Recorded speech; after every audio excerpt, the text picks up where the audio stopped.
Papo de Psiquiatra, com Marcelo Branhas, Marcos Crossi e Pedro Rosa. Tudo o que você sempre quis saber e nunca teve para quem perguntar.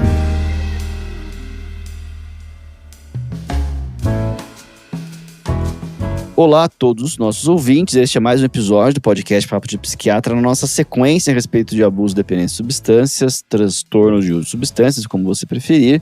A gente falou um episódio aqui sobre questões gerais do assunto, seguido por álcool, e hoje o dia é do tabaco, da dependência de nicotina, que é um problema gravíssimo. Felizmente já foi um problema mais grave do que é hoje. É isso, e aí mostra uma questão importante. Nós falaremos também do sucesso que foi algumas campanhas, mas ainda é um problema muito grave, né? A dependência de nicotina é um problema ainda para nós. Exato, Pedro. Que nem você comentou, felizmente, né, houve uma diminuição importante aí do uso do tabaco nas últimas décadas, né, com várias campanhas sobre isso. Agora, infelizmente, a gente pode até comentar um pouco depois no episódio, infelizmente a gente está vendo até uma volta do tabagismo, né, com o uso de cigarros eletrônicos, por exemplo, em adolescentes, né. Quem diria que iríamos voltar, assim, com um problema que foi tão... felizmente, bem diminuído em vários países. Agora a gente tem, de certa forma, um ressurgimento dele em outra forma, né? Também a gente pode comentar um pouco sobre isso, né, nesse episódio. Isso, além do cigarro eletrônico, né, também, Marcelo, também hoje em dia o que eu vejo bastante são as pessoas, ao invés de usar o cigarro tradicional, usar um tabaco mesmo, né? Ou seja, elas compram um tabaco, elas compram um papel para enrolar o cigarro, às vezes um cigarro de palha, né? Como se aquilo, vamos dizer, fosse algo, vamos dizer, mais natural, entre aspas, mas de qualquer forma continua sendo tabaco, com altas concentrações de nicotina e substâncias tóxicas. E é importante lembrar que o cigarro eletrônico ele nunca foi permitido aqui no Brasil, né?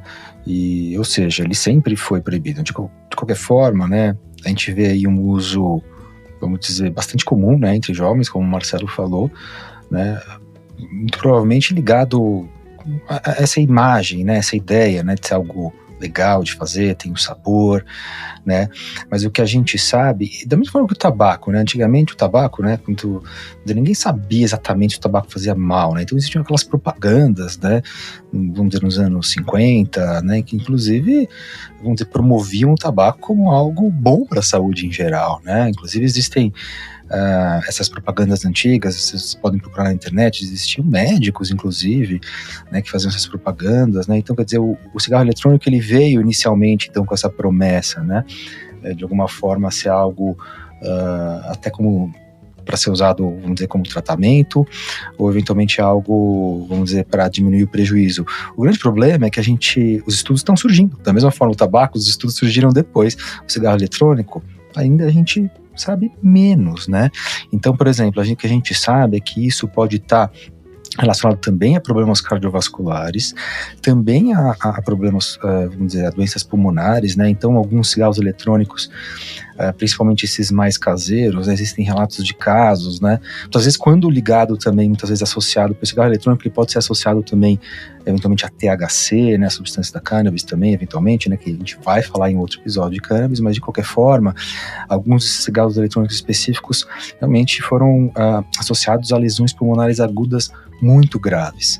E além disso, né, o que a gente sabe é que a pessoa ela começa a usar o cigarro eletrônico, né, ela tem, vamos dizer, muitas oportunidades, né, para usar o cigarro eletrônico. Então, porque como não causa muito cheiro, né, então a pessoa ela usa o cigarro eletrônico no ambiente de trabalho, no banheiro, ninguém percebe, né, ela está trabalhando, ela vai usando o cigarro eletrônico, se aproximando da boca, né, esse movimento assim, como se, vamos dizer, estivesse mascando um chiclete, comendo algo, né, para lidar eventualmente com estresse, enfim, mas esse uso começa a se tornar mais compulsivo e a pessoa ela começa a ficar mais dependente da nicotina e depois isso pode estar associado ao cigarro tradicional de novo, a pessoa volta ao cigarro tradicional, né?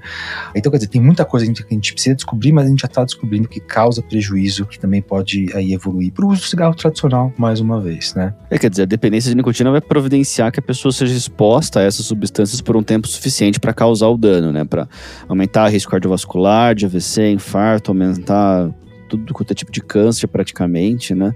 Então esse é um mecanismo, a gente sabe que é uma dependência pesada, uma dependência difícil do indivíduo abandonar sem tratamento, né? Então, algumas pessoas conseguem fazer isso, mas com frequência requer tratamento.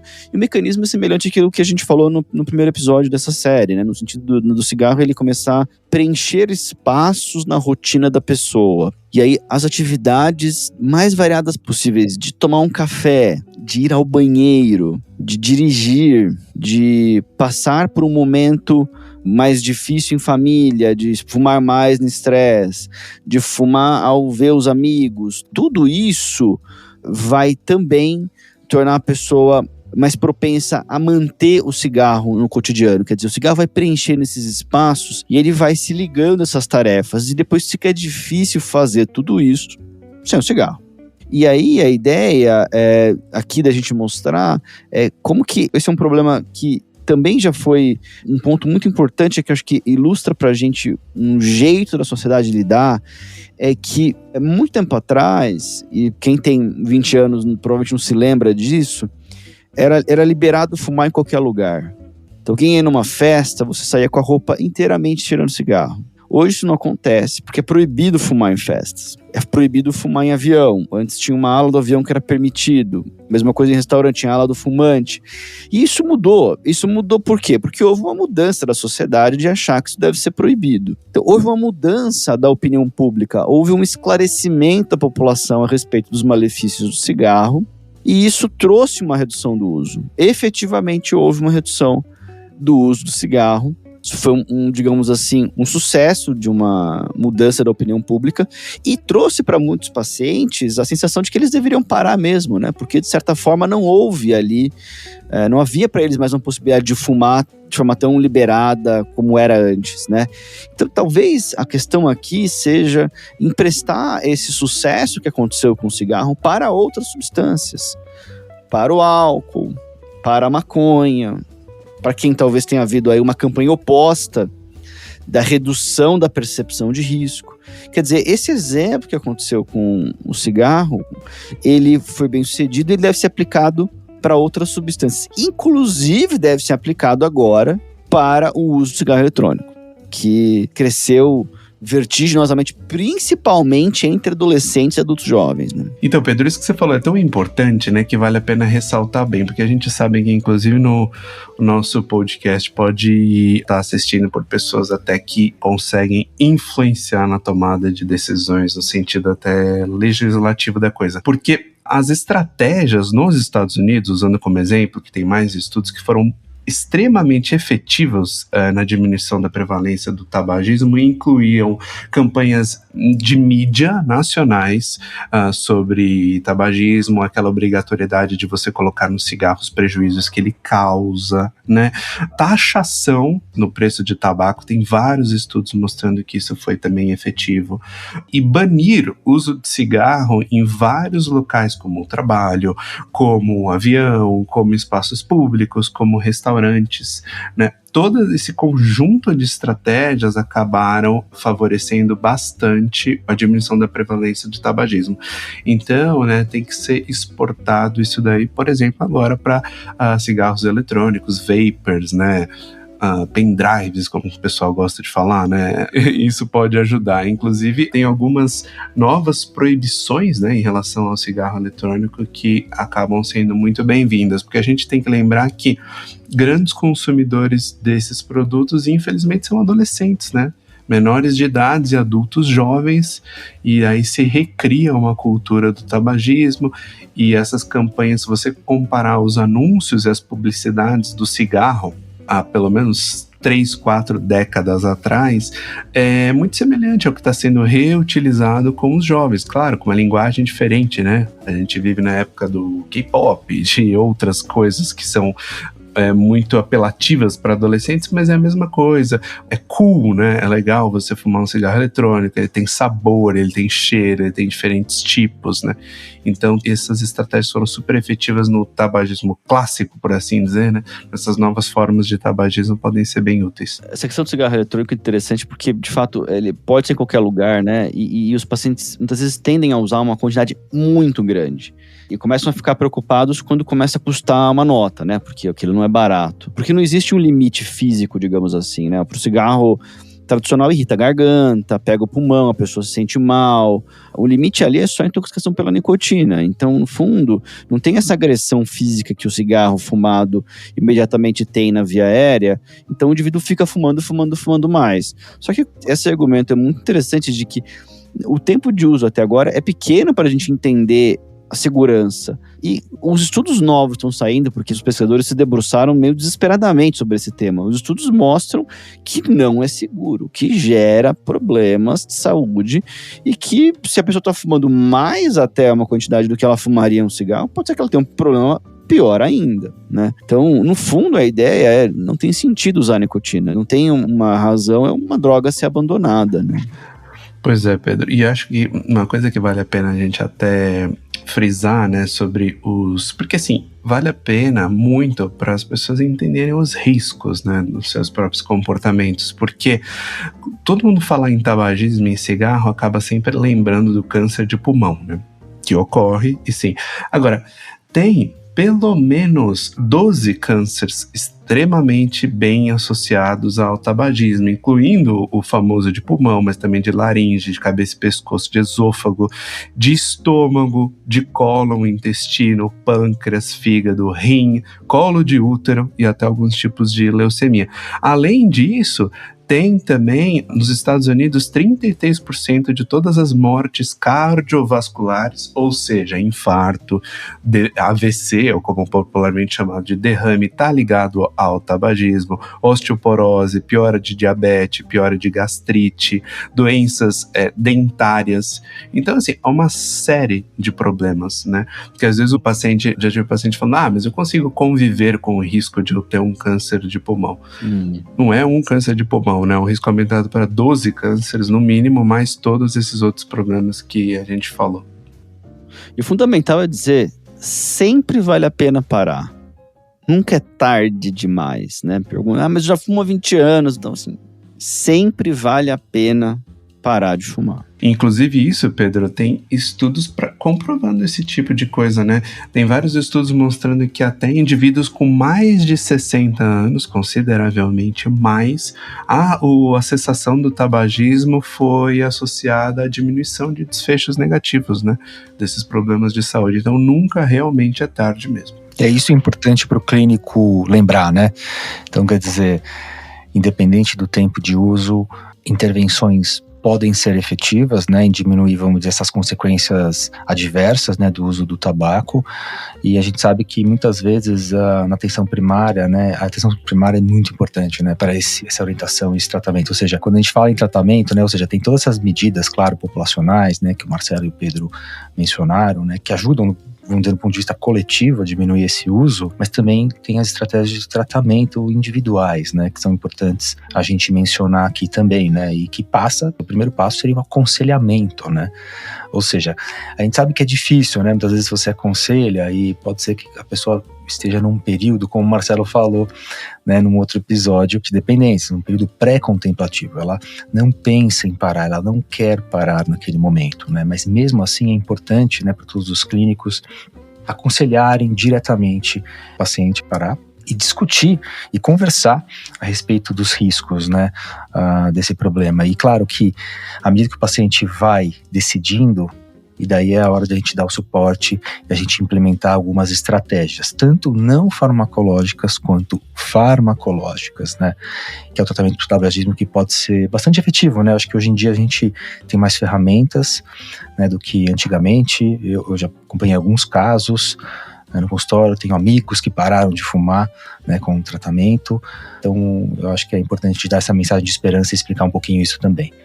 Farmacologicamente a gente tem algumas alternativas, né? O que a gente acaba usando mais é a terapia de reposição de nicotina. que no fundo significa administrar a nicotina para o indivíduo de uma maneira estável, de uma maneira não associada ao uso do cigarro. Quer dizer, o indivíduo, ele, na medida que ele fuma, ele vai gerando picos de nicotina no sangue. E esses picos de nicotina no sangue, eles vão ser um grande reforçador ali no sistema de recompensa. Na medida em que o indivíduo não fuma e ele recebe a nicotina de maneira estável através de um adesivo, um patch, e a dose é calculada com base no número de cigarros que a pessoa fuma, acaba um pouco esse mecanismo de reforçamento de doses sucessivas. O indivíduo ainda pode, se ele precisar, usar a goma. Então a gente faz uma terapia dupla com um adesivo mais goma. É uma goma de mascar que o indivíduo vai absorvendo a nicotina pela boca. Essa é uma terapia eficaz. É uma terapia que funciona, está disponível em farmácia sem precisar de receita médica, né? Então muitas pessoas tentam usar, e a ideia é que o uso seja prolongado, que a pessoa fique semanas, às vezes meses, depois reduz um pouco e vai fazendo essa mudança lentamente. E aí tem um certo mito de que se o indivíduo fuma, ele tem que parar imediatamente o tratamento. Isso, na minha impressão clínica, é uma causa muito frequente de insucesso. Quer dizer, o indivíduo está lá, firme e forte, há 40 dias sem fumar, daí um dia ele foi numa festa, ele fumou um cigarro, no outro dia ele não coloca o adesivo. Não é necessário fazer isso. Mantém o adesivo, tá? Ah, mas vai ter uma intoxicação? Olha, não vai. Assim, intoxicação de nicotina talvez seja inclusive o que a gente quer, digamos assim, de jogar o paciente numa piscina de nicotina para ele não fumar, entendeu? Então, agora, a única ressalva para isso, e sempre tem uma ressalva, né? São pacientes que têm insuficiência coronariana. Vou explicar um pouco. São pacientes que têm dor torácica, anginosa, dor cardíaca, ou que tiveram um infarto recente. Então, esses são pacientes que vão precisar de uma liberação cardiológica, de um cardiologista, né? Então, são até pacientes que psiquiatra, a gente precisaria de opinião de um cardiologista para liberar o uso da medicação, mas a ideia sim é usar. E tem essa coisa interessante, né, de um lapso, uma recaída bem curta, quer dizer, uma derrapada, não virar uma batida, né, quer dizer, o indivíduo tá lá, como esse exemplo, 40 dias sem fumar, firme e forte, bravura, difícil, fazendo força, de repente ele fuma um cigarro e ele abandona o tratamento inteiro. É uma recaída curta, é um lapso. Aquilo foi uma derrapada. Se parar de usar o adesivo, vai ser uma batida. Então segue firme e forte. E depois disso, né? Acho que o Marcos falou, né, no episódio passado de algo sobre prevenção de recaída. 1 ano depois, 2 anos depois, a pessoa tá feliz, tá comemorando, sem fumar, já parou de usar o adesivo, claro. O indivíduo vai lá e fuma um cigarro. Antes de ele ir lá comprar um maço, eu recomendo que meus pacientes já saibam que é melhor você comprar o adesivo e não o maço. Entre ir na padaria comprar um maço, vai na farmácia e compra um pacote de adesivos. Entenda isso como uma estratégia, porque recaídas fazem parte do processo de tratamento de uma dependência química, e o indivíduo ter ali esse tratamento como um aliado é fundamental em momentos de dificuldade, né? Porque muitos pacientes que são ex-tabagistas passam por um grande estresse e voltam a fumar. Se o indivíduo tiver em mente a ideia de que vai lá e já volta pro tratamento rapidinho, melhor ainda, né? Pois é, Pedro, e é super importante também ter essas informações sobre que os lapsos ocorrem, né? E você tem que não pensar que foi o fim do mundo, ou aquela coisa de, vou enfiar o pé na jaca, né? Agora que já ferrou, né? Vamos, né, voltar a fumar. E existem estratégias que podem muito ajudar nessa empreitada de parar de fumar, que a gente sabe que é difícil, no entanto, é extremamente recompensadora, de você informar familiares, informar amigos, né? A gente sabe que só o fato de você informar que você está comprometido a mudar o seu comportamento já tem uma espécie de até contingência social, né? As pessoas que se importam com você vão perguntar sobre isso, vão te auxiliar, né? Colegas de trabalho. Você também, em terapias de grupo, a gente sabe que tem terapias de grupo de cessação de tabagismo que podem ser super úteis, porque tá todo mundo, no mesmo barco, por assim dizer, e evitar alguns gatilhos clássicos, né? Tem pessoas que são extremamente pareadas em tomar café e fumar, né? Fumar ao final das refeições, né? Fumar quando estressado. Então, às vezes, alguns gatilhos vão ter que ser retirados também, né? Claro, tudo caso a caso, né? Porque também retirar todos os prazeres do indivíduo, né? Também pode ser complicado, mas às vezes tem alguns gatilhos que estão tão pareados com fumar que às vezes vale a pena evitar também. E muita gente que fuma para relaxar, investir em outras técnicas de relaxamento, né? Seja mindfulness, meditação, que a gente já falou, atividade física, física, yoga, enfim, uma série de coisas hobbies, coisas que podem também prover um relaxamento para a pessoa ter alternativas, né, de lidar com o estresse de forma mais saudável, né? Uma coisa que ajuda muito os pacientes é começar a procrastinar o primeiro cigarro, né? Então, naturalmente de manhã, a nicotina é algo que está no nível mais baixo do organismo, né? Ainda que alguns pacientes com elevada dependência acordem à noite para fumar, a gente também estima a intensidade de dependência sobre quanto tempo que leva para o paciente fumar o primeiro cigarro de manhã. Se ele espera um pouco ou não, né? Se ele já vai direto para o cigarro. Mas procrastinar o primeiro cigarro é uma boa ideia, jogando para frente. Outra questão é que, vamos supor, o indivíduo fuma um maço. Como o Marcelo falou, talvez seja mais difícil para ele para não fumar o cigarro do cafezinho de manhã e não fumar o cigarro depois do almoço. Mas outros cigarros podem ser abandonados. Em grande parte, vários ali são mais fáceis de reduzir e esses devem ser os primeiros. Mas ainda que, como eu falei, né, esse cigarro do cafezinho da manhã, ele é bom para ser abandonado, para jogar para frente, para procrastinar o primeiro cigarro.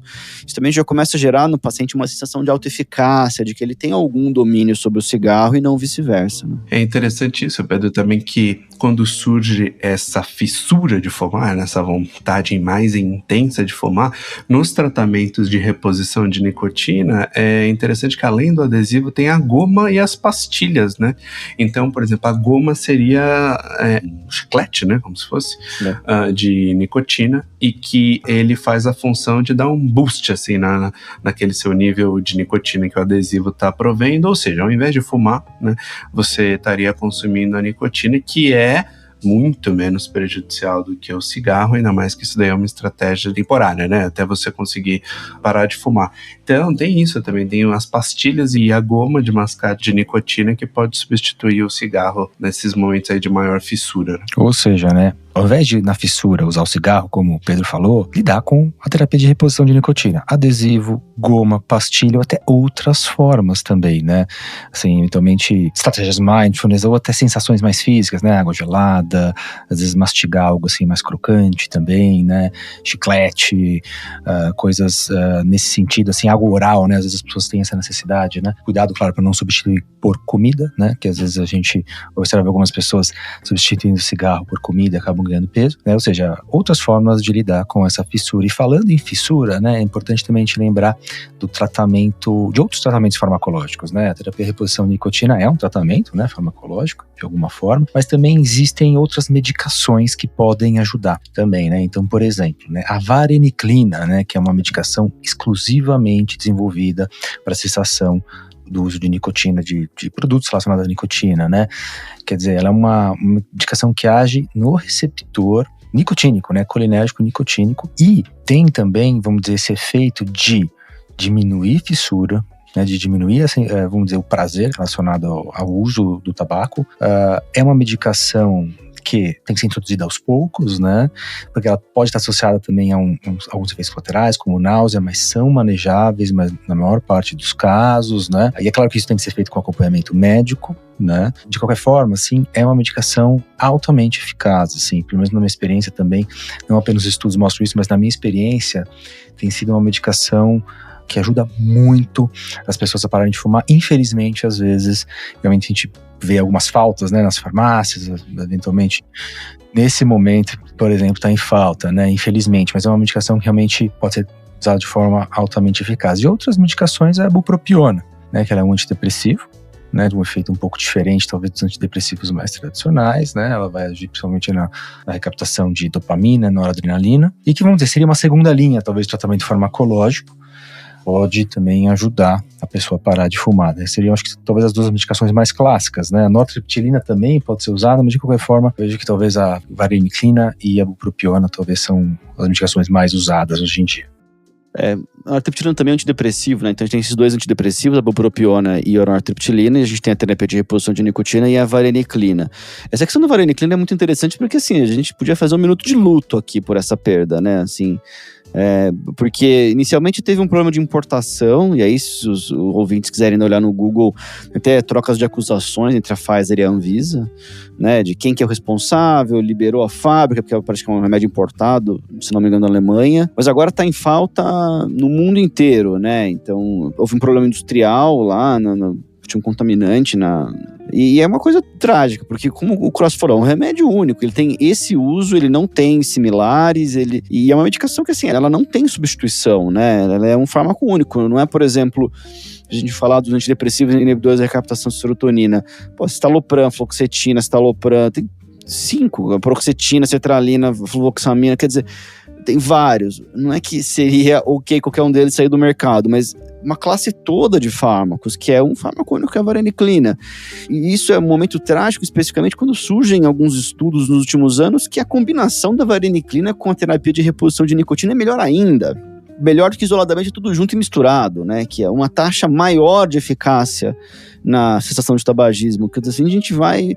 O tratamento estava melhorando. Então, assim, é trágico. Eu espero que a Pfizer consiga reverter essa situação e voltar a distribuir esse remédio e que ele chegue no Brasil, porque a gente tem no Brasil 2 problemas, né? Produzir lá fora e chegar aqui, né? Então, espero que a Anvisa também tenha essa clareza, né? Uma boa coisa que é trágico de novo, a gente não falou do episódio de dependência de álcool, de que o próprio Ritsulfiran, que foi citado por nós, é uma medicação que está disponível, antietanol, só em farmácias de manipulação também, porque foi retirado do mercado por um conflito da indústria com a Anvisa, né? Então, a gente tem algumas questões aí a serem solucionadas de remédios eficazes, disponíveis, e acho que todos tivemos pacientes que sofreram com a falta dessas medicações. A vareniclina faltar na pandemia é pior ainda, porque havia muitos pacientes muito motivados a parar de fumar, porque ficou evidente que tabagismo era um risco para Covid grave. Né? Então, assim, é uma coisa um pouco trágica a gente não ter o melhor remédio disponível na medida em que tinha um contingente de pacientes muito motivado a parar de fumar. Mas assim, tô aqui, passei pelo meu luto, tá? Então, seguimos em frente.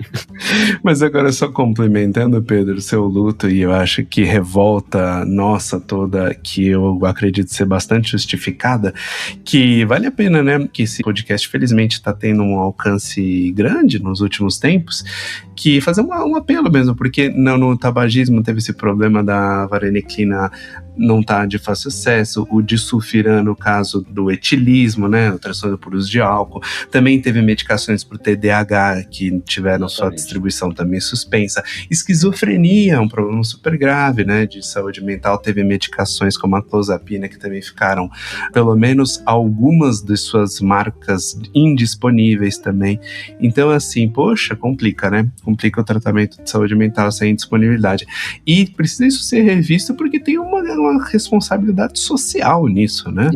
Não é que tá faltando, enfim, né, bala de hortelã, né, que você tem outras alternativas, é uma coisa de saúde pública. Já houve até falta de lítio, né, de carbonato de lítio, né, que, vamos dizer, a primeira linha de tratamento de transtorno bipolar. Ultimamente tenho visto pacientes com dificuldade de achar clonidina, atensina, né, que é um antihipertensivo que pode ser usado aí em tratamento de TDAH, principalmente impulsividade, né? É um medicamento menos usado, mas de qualquer forma é muito barato e está em falta, infelizmente, né?